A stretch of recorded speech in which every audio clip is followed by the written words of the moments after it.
जीते परमेश्वर का धन्यवाद करें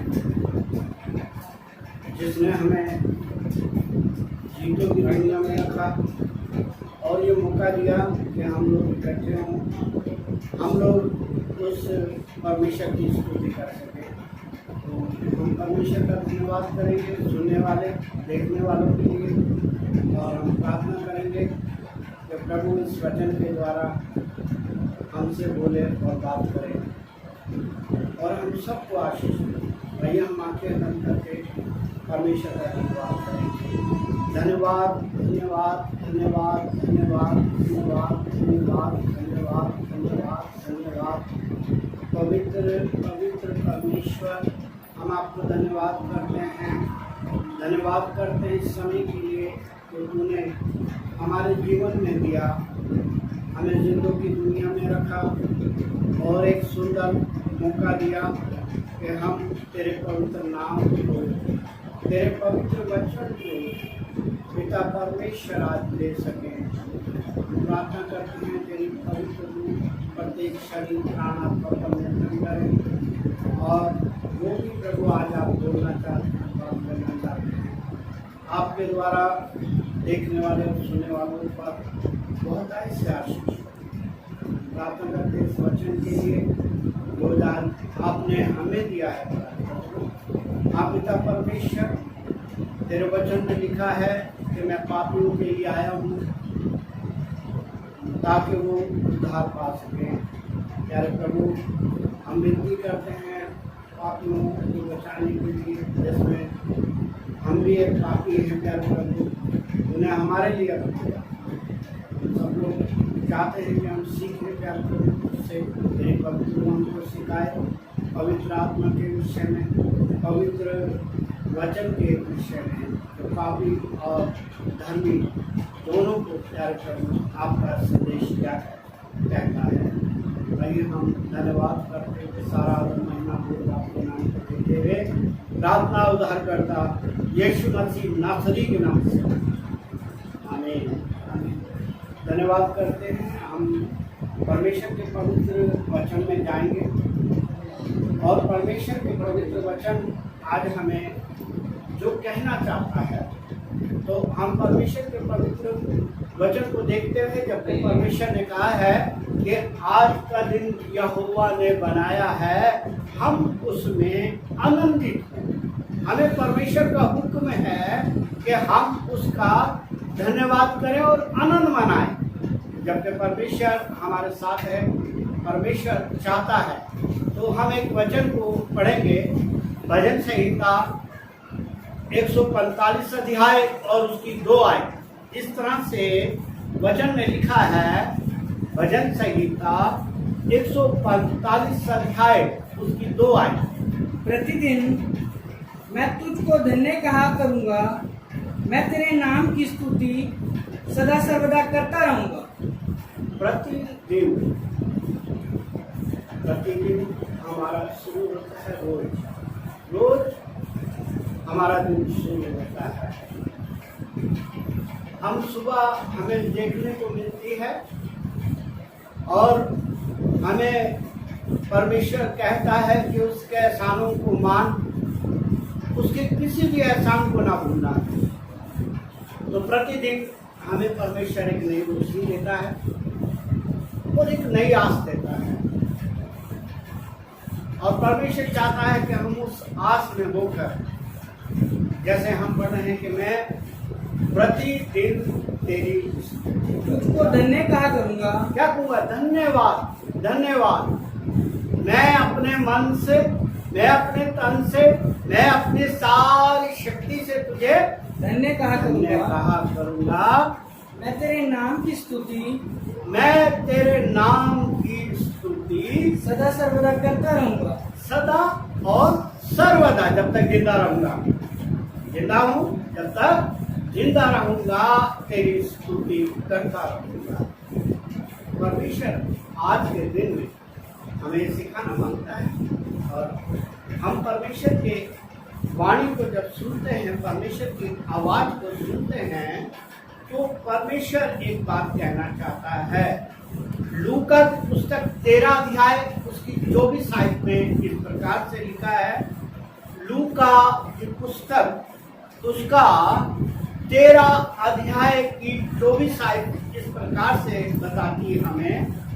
उसने हाँ उनसे कहा, हाँ सकेत द्वार से प्रवेश करने का यत्न करो, क्योंकि मैं तुमसे कहता हूँ कि बहुतेरे प्रवेश करना चाहेंगे और ना कर सकेंगे। परमेश्वर के वचन में जो हम पढ़ रहे हैं, यीशु इस बात को सिखा रहे हैं। हम देख रहे हैं कि यीशु एक उद्धार के बारे में बता रहे हैं। अगर हम इसी अध्याय के अंदर 13 का 23 भी पढ़ेंगे तो उसमें ऐसा लिखा है, लूका 13 अध्याय उसका 23 आयत इस प्रकार से लिखा हुआ है। और किसी ने उससे पूछा, किसी ने यीशु से पूछा, हे प्रभु, क्या उद्धार पाने वाले थोड़े हैं? क्या उद्धार पाने वाले थोड़े हैं? इसे वचन का ज्ञान है, इसीलिए पूछ रहा है। तो वचन कहता है, बुलाए तो बहुत हैं, चुने हुए थोड़े हैं। इसीलिए ये यीशु से सवाल कर रहा है कि उद्धार पाए हुए थोड़े क्यों हैं। और तब यीशु ने जवाब दिया था, जैसे कि हम लूका की पुस्तक के अंदर 13 की 24 में हमने पढ़ा था, उसमें ये लिखा था। उसने उनसे कहा, यीशु ने उनसे कहा, सकेत द्वार से प्रवेश करने का यत्न करो, कि तुम यत्न करो, एक कोशिश करो उस उद्धार के मोक्ष के लिए, उस उद्धार के लिए क्या करो, कोशिश करो, क्योंकि मैं तुमसे कहता हूँ, यीशु कहते हैं कि मैं तुमसे कहता हूँ कि बहुतेरे प्रवेश करना चाहेंगे बहुत से लोग हैं जो उद्धार पाना चाहते हैं और ना कर सकेंगे। लेकिन कर नहीं सकते, उद्धार नहीं पा पा रहे। इसी चीज को करने के लिए हमें कर्म की जरूरत होती है। कि कोई ना कोई रुकावट है जो हमें परमेश्वर यीशु मसीह हमें बता रहे हैं कि भाई ये थोड़े लोग क्यों हैं।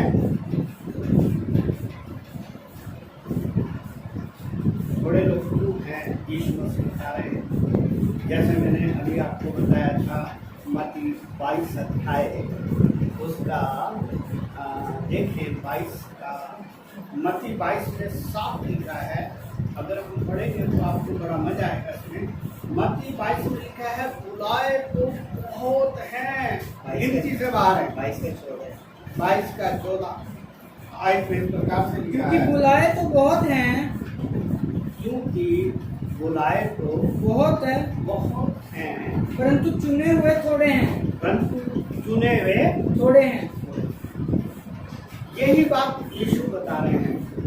जाना तो बहुत चाहते हैं,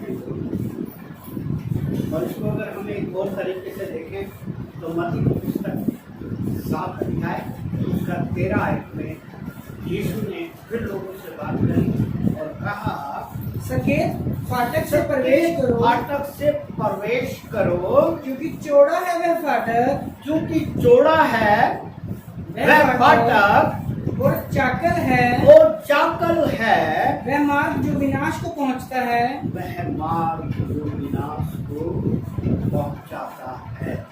क्या करता है? विनाश को विनाश को पहुंचाता है। पहुंचाता है।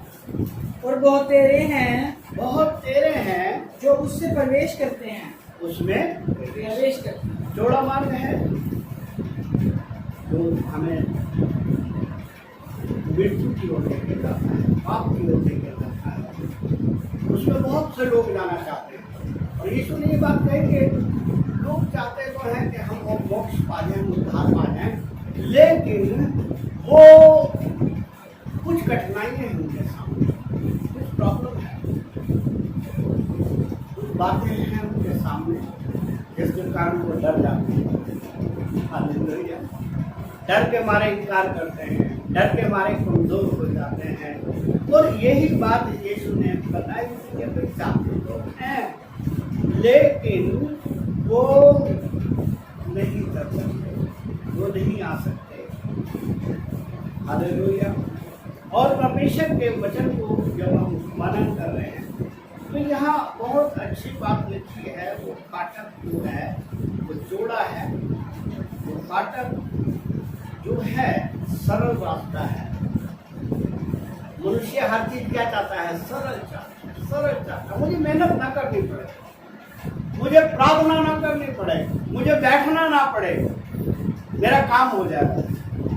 पास्टर से यही उम्मीद करते हैं। पास्टर बस हमारा काम कर, पास्टर की प्रार्थना करते। हमें क्या जरूरत है? हमें बहुत कम टाइम।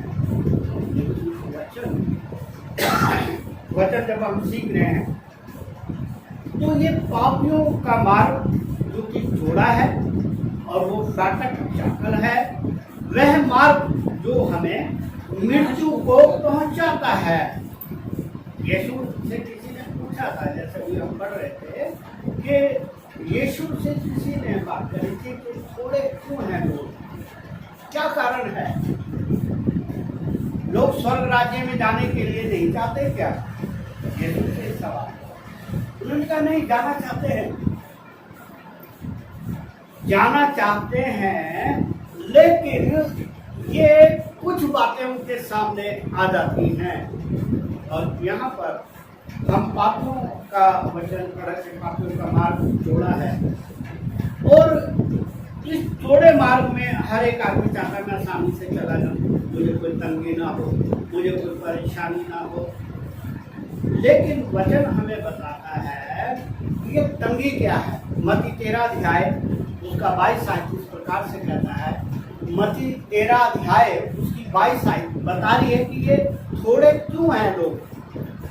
मत्ती जो झाड़ियों में बोया गया, जो झाड़ियों में बोया गया, वह यह है जो वचन को सुनता है, पर संसार की चिंता और धन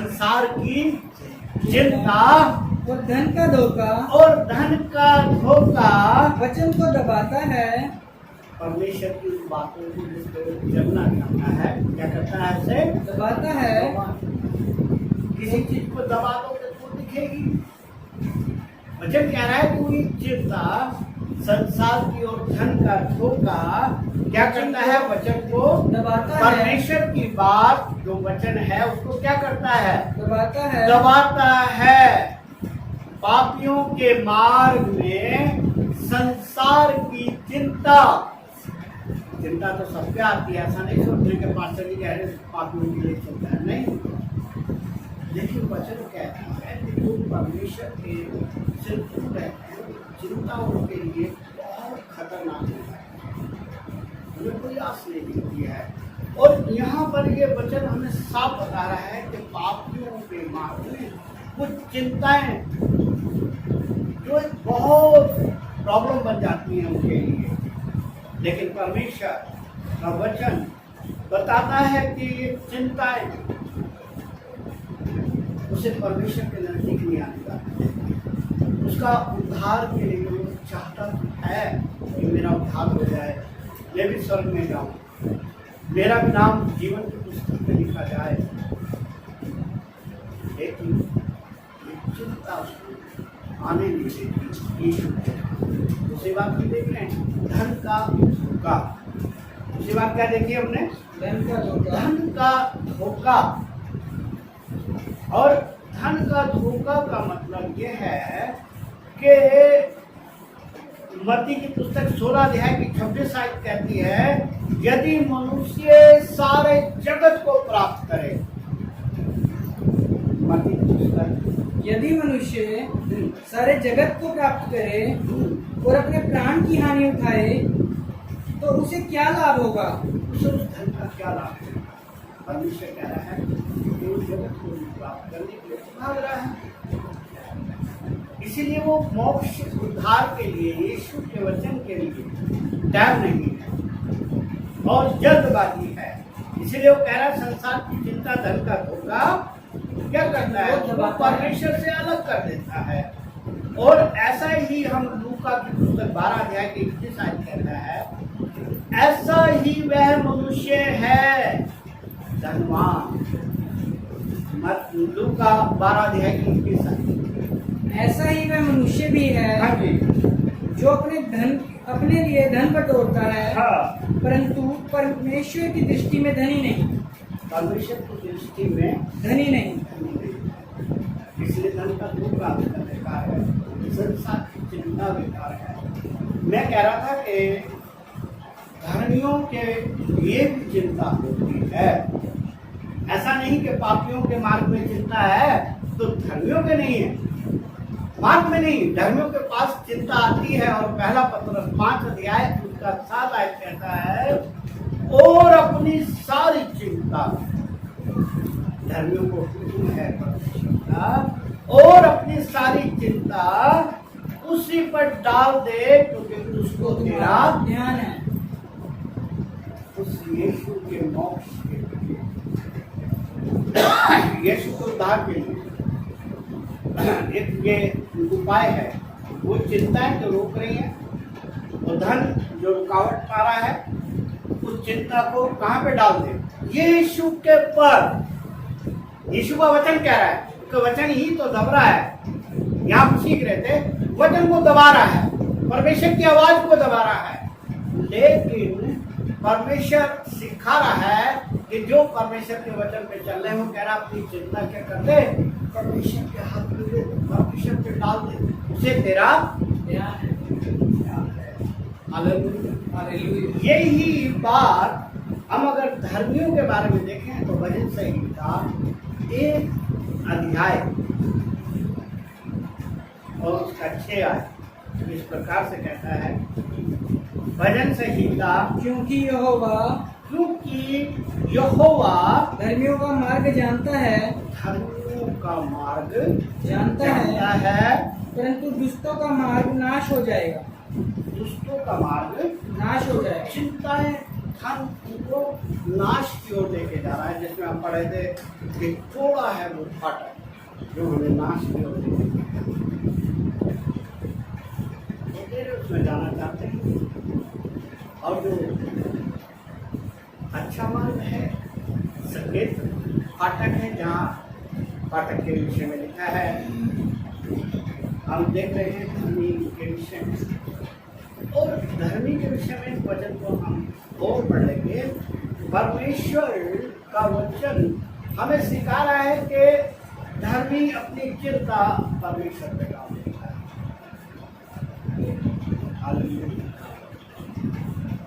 और उसे पता है कि मैं सारे जगत को प्राप्त करूँगा, प्राप्त करूँगा। अगर मैंने उद्धार जैसे यीशु ने कहा था, जाना तो चाहते हैं लेकिन नहीं जा पा रहे।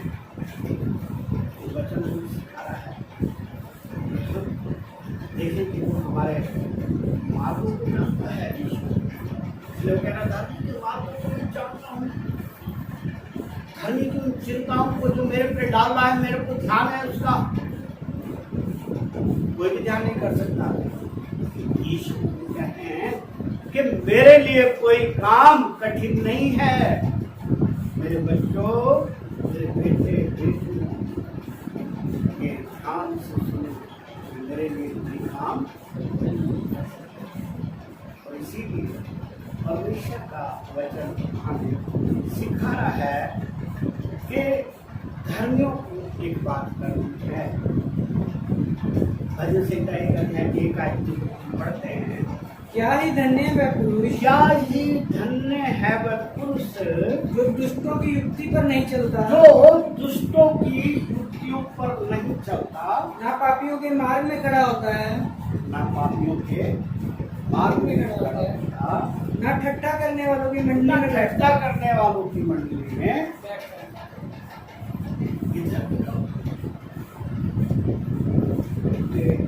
यीशु हमें सिखाना चाहता है। हालेलुया। ये धर्मियों का मार्ग हम देख रहे हैं, वो जानता है धर्मियों के मार्ग को। भजन संहिता 25 अध्याय की 14 आयत कहती है, वो अपने भेद भी उन पर प्रकट करता है, ऐसा नहीं कि उन्हें छोड़ देता है।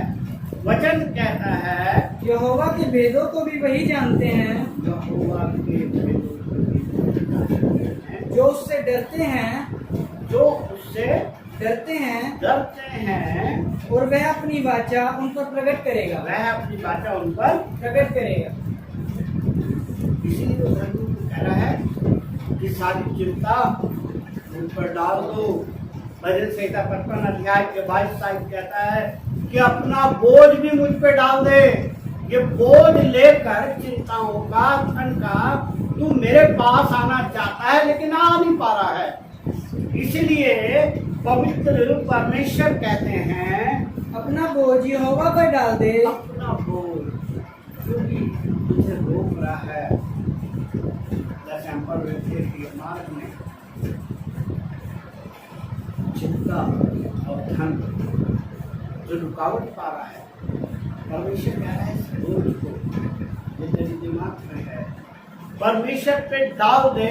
वह तुझे संभालेगा वह तुझे संभालेगा और वह धर्मी को कभी टलने ना देगा। वो भी नहीं टलेगा। भजन संहिता 18 अध्याय की 30 आयत में इस प्रकार से लिखा है। भजन संहिता 18 अध्याय की 30 आयत। ईश्वर का मार्ग सच्चाई ईश्वर का मार्ग सच्चाई यहोवा का वचन ताया हुआ है का वचन ताया हुआ है वह अपने चढ़ा हुआ है ताया हुआ है। और इसीलिए हम मत्ती की पुस्तक 7 अध्याय के 14 में हमने वचन को नहीं पढ़ा, एक बार फिर हम उसको पढ़े। मत्ती की पुस्तक 7 अध्याय 14 है। मत्ती 7 अध्याय। इसलिए यदि तुम मनुष्य के अपराध क्षमा करोगे 7 अध्याय उसका 14 कहता है क्योंकि सकेत है वह फाटक सकेत है वह फाटक और सकरा है वह मार्ग। सकरा मतलब तंग। परमेश्वर के राज्य में जाने का रास्ता क्या है? तंग है। ना तो हम धन को छोड़ना मांग रहे हैं, ना तो हम अपने चिंताओं को परमेश्वर पे डालना मांग रहे हैं। लेकिन परमेश्वर कहता है कि वो तंग है रास्ता, वह फाटक क्या है? सकरा है। सकरा मतलब तंग है। वह मार्ग जो जीवन को पहुंचाता है जीवन की पुस्तक में हमारा नाम लिखा जा सकता है, वहां तक पहुंचाता है। क्या है? वो तंग रास्ता है। हमको धर्मी के लिए तंग रास्ता तो है कि धर्मी को हर एक अभिलाषाओं को, धन के लालच को और बातों को छोड़ना पड़ता है, परमेश्वर की ओर ध्यान लगाना। और प्रभु का वचन में अगर हम और भी पढ़े तो 18 का 21 भी पढ़ लें। भजन संहिता 18 अध्याय की 21 आयत कहती है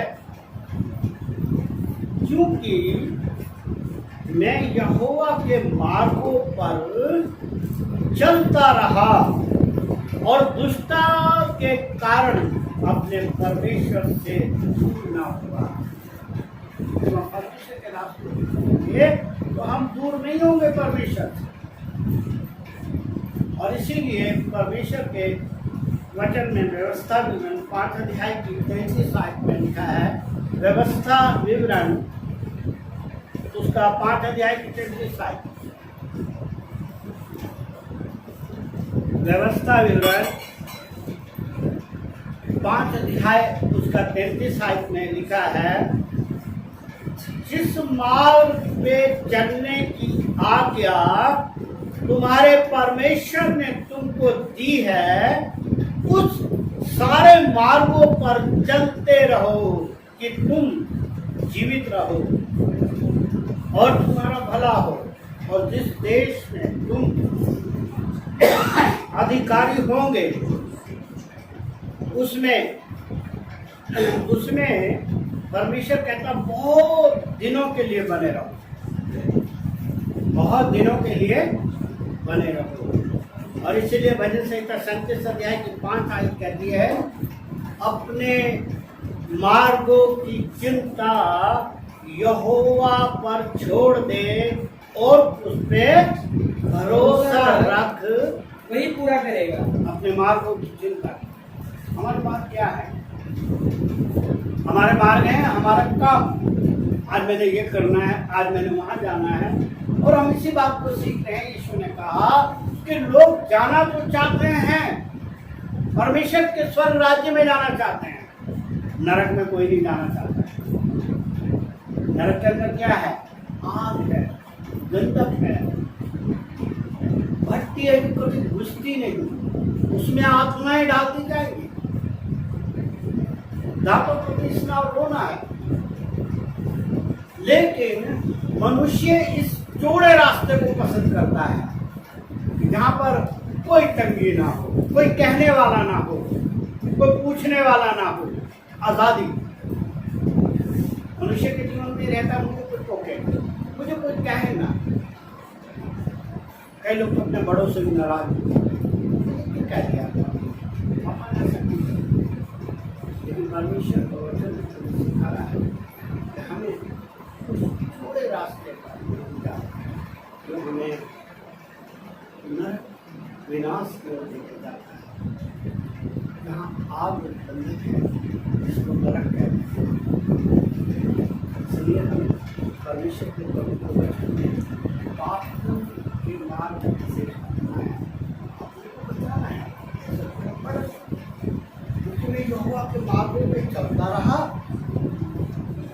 और दुष्टता के कारण अपने परमेश्वर से दूर रहा।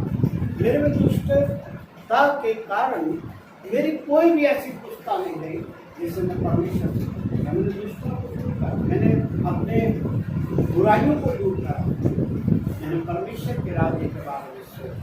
वचन आज हमें सिखा रहा है कि दो मार्ग है दुनिया के, जिसमें हम पढ़ रहे थे कि मत्ती जो 13 में हम पढ़ेंगे, 13 अध्याय में तो 13 और 14।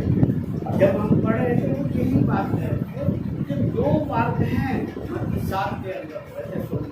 मत्ती 7 में 13 और 14 दो रास्तों के विषय में पापियों का जो कार्य है, जहाँ पर कोई रोक टोक नहीं है, जो हमें नरक विनाश की ओर लेके जाता है। थोड़ा रास्ता है, बहुत लोग वहाँ जाना चाहते हैं, लेकिन जो परमेश्वर का तंग रास्ता है, जिसके विषय में हम बड़े थे, वो तंग रास्ता है, सकरा मार्ग है, कठिन रास्ता है। मैं एक बात को कहना चाहता हूँ, कठिन जो है, जिसे हम करते रहते हैं, तो वही हमारे लिए बहुत सरल बन जाता है। इसलिए हम इस कठिन रास्ते पर चले। परमेश्वर के वचन को जैसे आज हमने सीखा है कि पापियों के मार्ग में न खड़ा होना, न उनकी युक्तियों को करना, न ठट्टा करने वालों के साथ। ये क्या है? हमें सिखा रहा है परमेश्वर, क्योंकि हमारे मार्गों को, धर्मी के मार्गों को परमेश्वर चलता है। और वो कह रहा हूँ मुझे ध्यान है, इतना बोझ भी मुझ पे डाल, तेरा जितना भी बोझ है, जितना भी तेरी चिंताएं हैं। चिंताएं क्या होती है? मेरा घर कैसे बनेगा, मैं फलानी चीज कैसे खरीदूंगा, मेरा प्लान है उस काम को करने का, इसलिए चिंता नहीं करनी। परमेश्वर कहता है मुझसे प्रार्थना कर, अपनी प्रॉब्लम को लेके मुझसे प्रार्थना करके, प्रभु मेरी ये प्रॉब्लम है, मैं तेरे पवित्र रास्तों पे, क्या वो तंग है, मैं उन पर जाऊँगा, मैं तेरे से प्रार्थना करूँगा, तेरे से खराब जैसे हमने पढ़ा था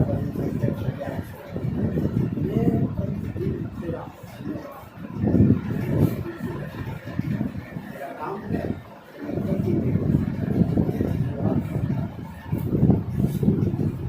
पूरे मन से, पूरी बुद्धि से, पूरी शक्ति से तेरा धन्यवाद करो।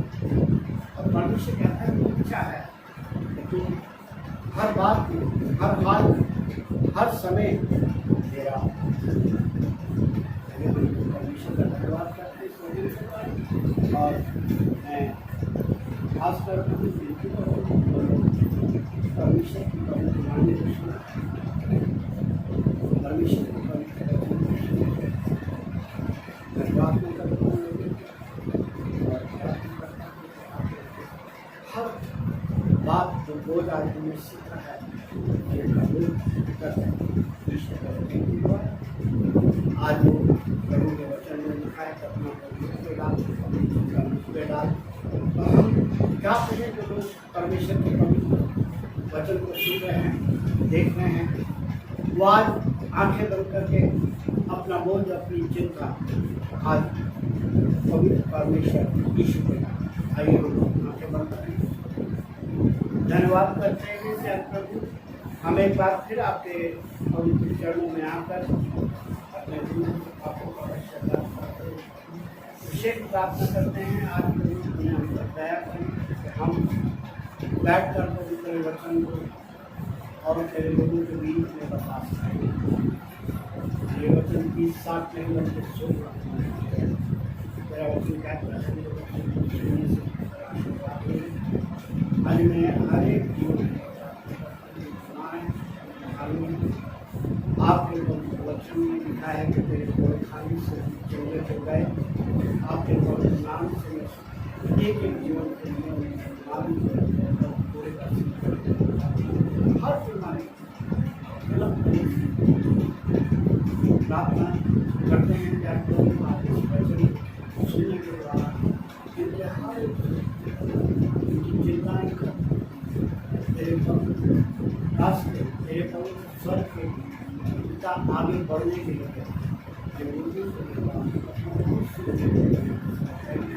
और व्यवहार करने के साथ दया कर और हमें आगे के लिए शक्ति वचन के द्वारा दया। हमें स्वर्गीय पिता, हम एक बार फिर आपका धन्यवाद करते हैं और जो भी करा रहे हैं हम उनके लिए प्रार्थना करते हैं। तेरा वचन कहता है तेरे आने वाले विचारों को जानता हूँ, हम इनकी हर एक बात को, हर जरूरत को, हर बीमारी को, हर ऐसी प्रॉब्लम को जिसके लिए प्रार्थना करा रहे हैं आपके पवित्र नाम से सारे और बीमारियाँ दूर हों और इनको शिफा मिले और भी इनके कार्य में ऐसी है।